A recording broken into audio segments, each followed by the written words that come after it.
안녕하세요. 터미입니다. 오늘의 괴담 콜 라디오. 함부로 도와주지 마세요. 수원역 실화 괴담. 시청 전에 좋아요, 알림 설정 부탁드리며 이야기 시작할게요.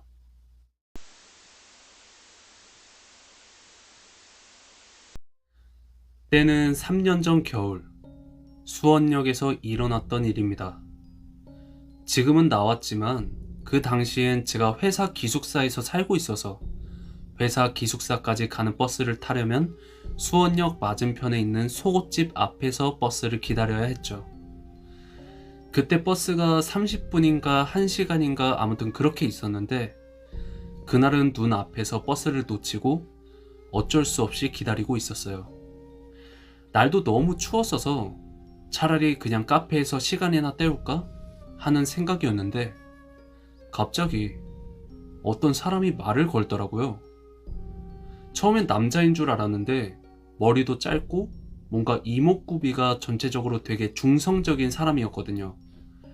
근데 볼록한 가슴을 보고서야 여자인 걸 알았어요. 그 사람이 제 쪽으로 오면서 말을 걸었죠. 저기요. 네? 아까부터 보고 있었는데 굉장히 선한 인상을 가지셨네요. 제가 그날 화장을 좀 진하게 해서 싸납게 보였는데도 선한 인상을 가졌다는 말에 좀 어리둥절하고 있었어요. 도를 아세요? 뭐 그런 건가 싶었는데 일단은 잠자코 듣고 있었죠. 아, 네, 감사합니다.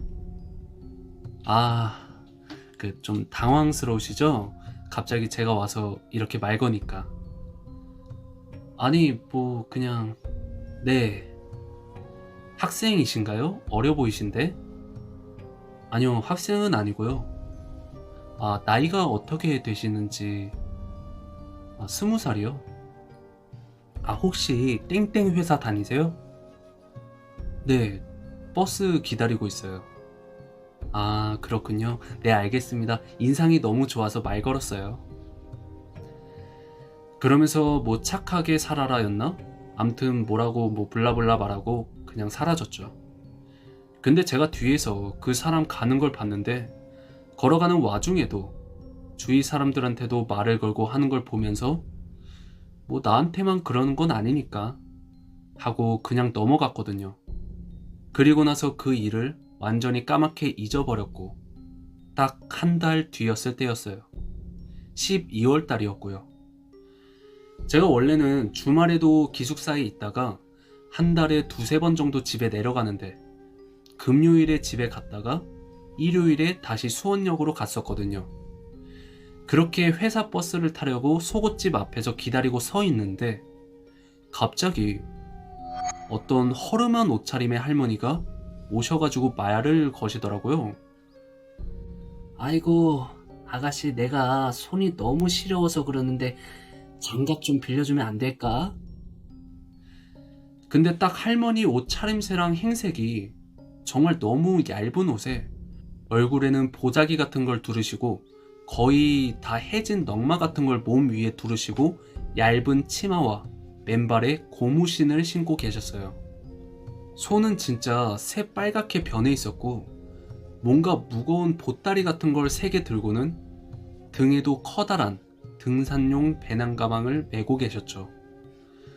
딱 봐도 진짜 너무 안쓰러워서 일단 장갑을 빌려드리고 제 거 목도리도 둘러드린 다음에 어디까지 가냐고 물어봤어요. 가까운 거리면 짐이라도 들어드리고 좀 멀면 택시를 태워드리려고 했거든요. 저 할머니, 어디까지 가세요? 아, 나 우리 아들 찾으러 가. 아들 찾아야 하는데. 그래서 좀 몸이 불편하신 분인가 해가지고 저희 집 할머니도 치매가 있으셨고 여러모로 안타까워서 보고 있는데 갑자기 할머니가 짐을 들더니 그 속옷 가게 옆으로 보면 골목길 같은 게 있었는데 그 골목길 뒤편에 있는 상가랑 유흥가랑 길이 통해져 있는 곳이었거든요. 거기는 캬바레나 나이트클럽이나 횟집 같은 게 많은 인적 드문 곳은 아니었는데 그런 곳으로 할머니가 가시길래 일단 저도 따라가면서 짐을 들었는데 짐이 생각보다 되게 가볍더라고요. 보자기에 쌓여있는 2개를 들었는데 부피와는 다르게 엄청 가벼웠죠. 지금 생각해보면 솜덩어리나 뭐 그런 게 아니었을까 추측이 돼요. 그렇게 할머니를 따라서 걷는데 할머니가 걸음이 엄청 빠르셨어요. 등도 굽으셨고 연세도 많아 보였거든요. 게다가 제가 하필 그날 워커힐을 신고 전날 밤에 눈이 내려서 바닥도 미끄러웠어요. 그래서 넘어지지 않으려고 조심하면서 바닥을 보면서 할머니 뒤를 쫓아가는데 보다 보니 점점 이상한 인적이 드문 그런 곳으로 가는 거예요. 뭔가 주인 없는 상가가 많았고 전체적으로 좀 을씨년스러웠고 사람 인적도 뜸한 그런 곳이었죠. 저는 수원역에 그런 곳이 있다는 걸 처음 알았어요. 생전 처음 보는 골목길에 들어서니까 왠지 겁이 좀 나더라고요. 그래도 저는 설마 할머니가 저한테 해코지 할 거라는 생각은 못 했었죠.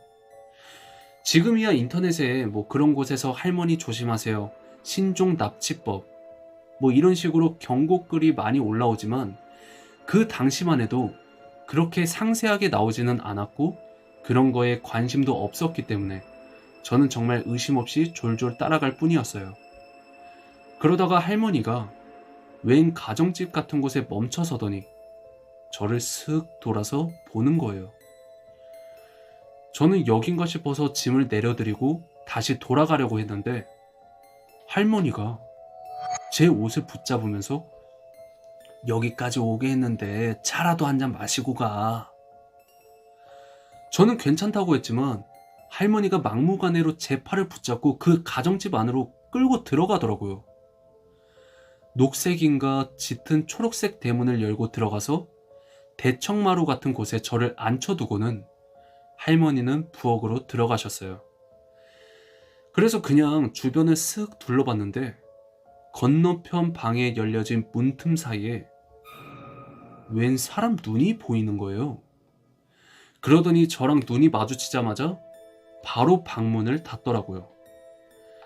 그때부터 뭔가 이상한 걸 알아채고 할머니한테 저 그냥 가볼게요 하고 서둘러 일어나서 가려고 하는데 할머니가 막 뛰어오면서 어딜 가냐고 차 한 잔 마시고 가라고 하면서 뭔가 저한테 대접 못해줘서 미안한 그런 느낌보다는 나를 놓칠 수 없다는 그런 느낌으로 저한테 막 달려오시는 걸 보고 저는 너무 기겁해서 빠른 걸음으로 대문 쪽으로 갔는데 갑자기 대문이 벌컥 열리면서 사람 2명이 들어오는 거예요. 근데 얼굴을 보자마자 헉 소리가 나왔어요. 바로 한 달 전에 수원역에서 봤었던 중성적이게 생긴 도를 아십니까? 였거든요. 그리고 뒤에는 웬 비닐을 쓴 남자도 있었는데 한 40대 정도 돼 보였어요. 그 둘이 들어오면서 그 여자가 저보고 어디를 그렇게 급하게 가시나요? 이러면서 저를 뒤로 밀더라고요. 그리고 제 팔은 할머니한테 잡혔어요. 그때서야 사태가 이상하다는 걸 깨닫고 할머니 팔을 뿌리치면서 약속 있다고 얼른 가봐야 한다고 말했는데 할머니 힘이 얼마나 세신지 팔을 도무지 뿌리칠 수가 없더라고요. 그렇게 여자가 웃으면서 일단 안으로 들어가서 얘기하자고 하길래 대충 분위기상 제가 이 사람들을 뚫고 나가긴 좀 힘들다는 걸 알고 상황 봐서 도망쳐야겠다 싶어서 일단은 잠자코 다시 마루 위에 앉았어요. 그러면서 다시 할머니는 부엌으로 가고 제 맞은편에는 여자가 앉고 제가 앉아있던 곳 앞에는 남자가 팔짱을 끼고 서 있었는데 여자는 놀라게 해서 미안하다고 하지만 자기네들은 해코지 하려고 그런 게 아니라고 말을 하는데 저는 계속 건너편 방이 신경 쓰이는 거예요. 그쪽 방문이 아주 살짝 열려 있었는데 뭐 눈이 보이거나 그러진 않았지만 직감적으로 거기서 누군가가 저를 보고 있다는 게 느껴졌죠. 진짜 당장이라도 도망치고 싶었는데 제 앞에 남자가 버티고 있었으니 뭐 그럴 수도 없죠. 그때 때마침 할머니가 웬 쟁반 같은 거에 커피를 타오더라고요. 딱 커피 3개를 타와서 종이컵에 들은 건 절 주고 다른 2사람에겐 찻잔에 들어있는 걸 줬는데 일단 종이컵을 받고 신발을 벗은 다음 좀 안쪽으로 들어갔죠. 그랬더니 앞에 있던 여자도 절 따라서 안쪽으로 가고 서 있던 남자도 마루 끝에 걸터 앉았어요. 할머니는 다시 사라지고 없었고요. 그리고 나서 이제 여자가 저한테 본격적으로 얘기를 하는데 내용은 잘 기억이 안 나는데 무슨 우주가 어떻고 천라만상이 어떻고 하는 딱 봐도 도쟁이들이나 하는 말들을 하더라고요. 근데 여자가 자꾸 얘기하는 중간중간 왜 차 안 드세요? 맛있는 거예요. 계속 이 말을 하는 거예요. 솔직히 그 상황에서 차가 목구멍으로 넘어가겠나요? 그래서 그냥 네 이러면서 차 마시는 척만 하고 마시진 않았죠. 그랬는데 여자가 앞에서 자꾸 뭔가 말을 하는데 옆을 슬쩍 보니까 마루에 앉아있던 남자가 책을 읽고 있는 거예요. 그래서 저는 기회는 그때뿐이다 생각하고 발을 들어 앞에 있는 여자를 차버렸고 여자가 악 하고 넘어갔을 때 남자가 절 쳐다봤는데 그때 손에 들린 커피를 남자한테 뿌리고 진짜 한달음에 도망쳤죠. 근데 대문을 딱 잡았는데 쇠로 자물쇠가 채워져 있었어서 그걸 다 푸는 사이에 잡힐 것 같더라고요. 그래서 일부러 그 사람들이랑 거리를 벌리려고 마당을 한 바퀴 쭉 달리다가 구석에 웬 계집 같은 게 있고 막 이것저것 비품들 놓인 걸 보고 그것들을 밟고 올라가서 담벼락을 기어 올라갔죠. 진짜 딱 담벼락 탄 순간 제 바로 뒤에 남자가 쫓아온 걸 보고 심장이 멈추는 줄 알았어요.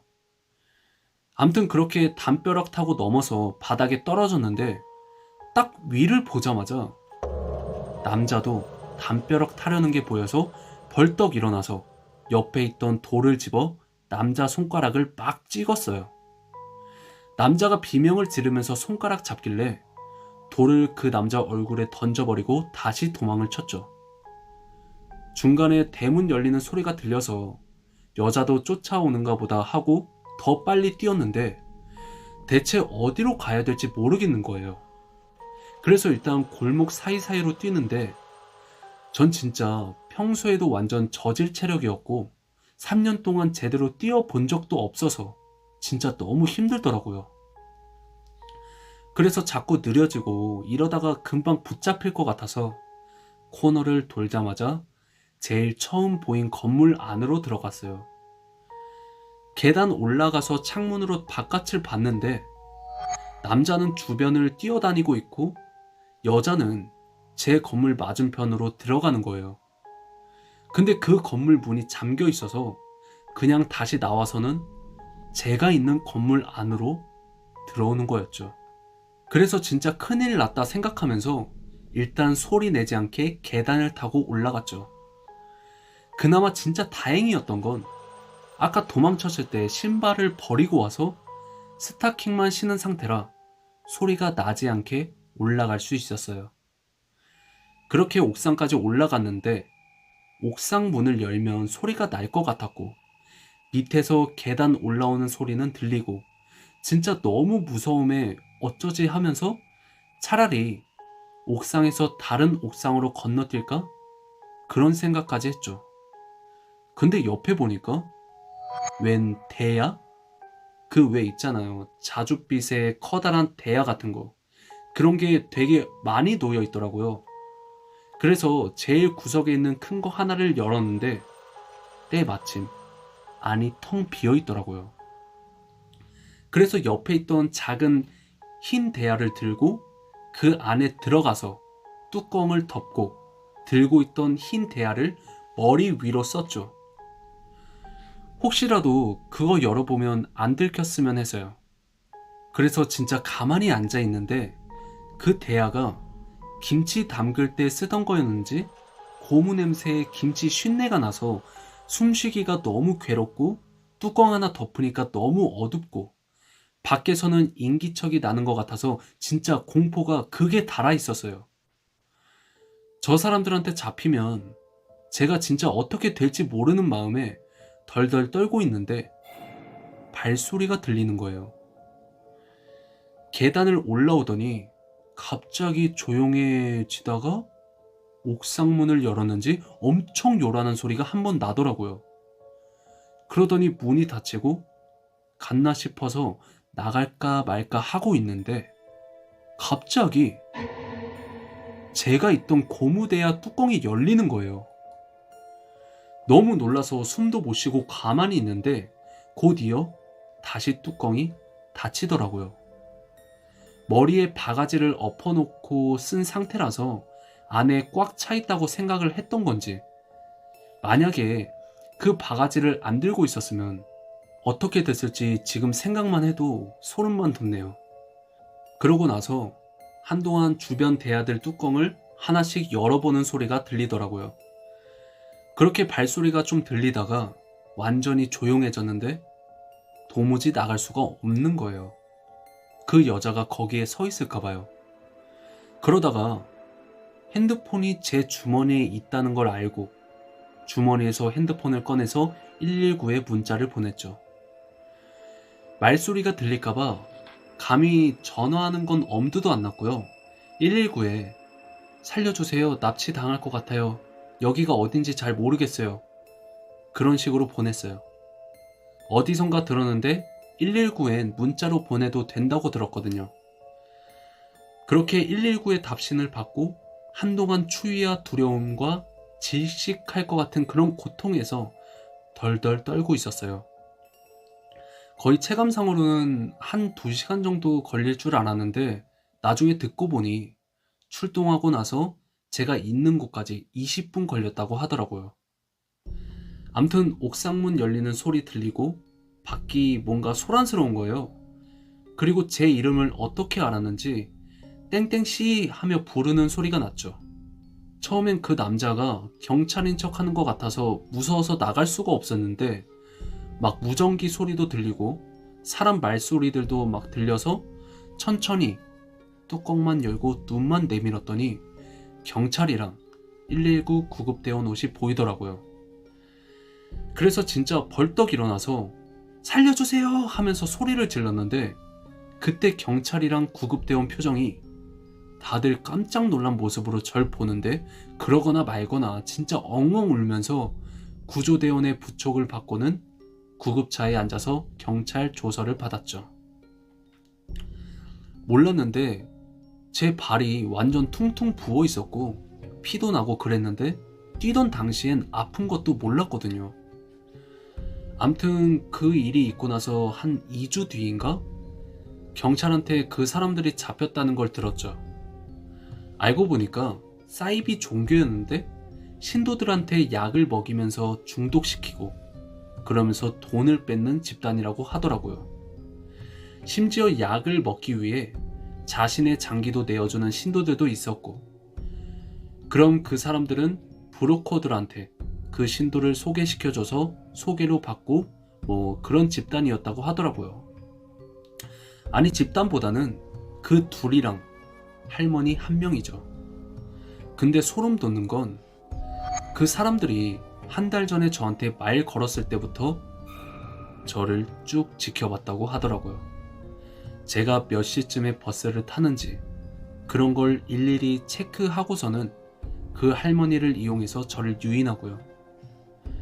덕분에 저는 아직도 정신병원에서 치료 중이고 수원역 근처에도 못 가고 기숙사도 뛰쳐나왔고요.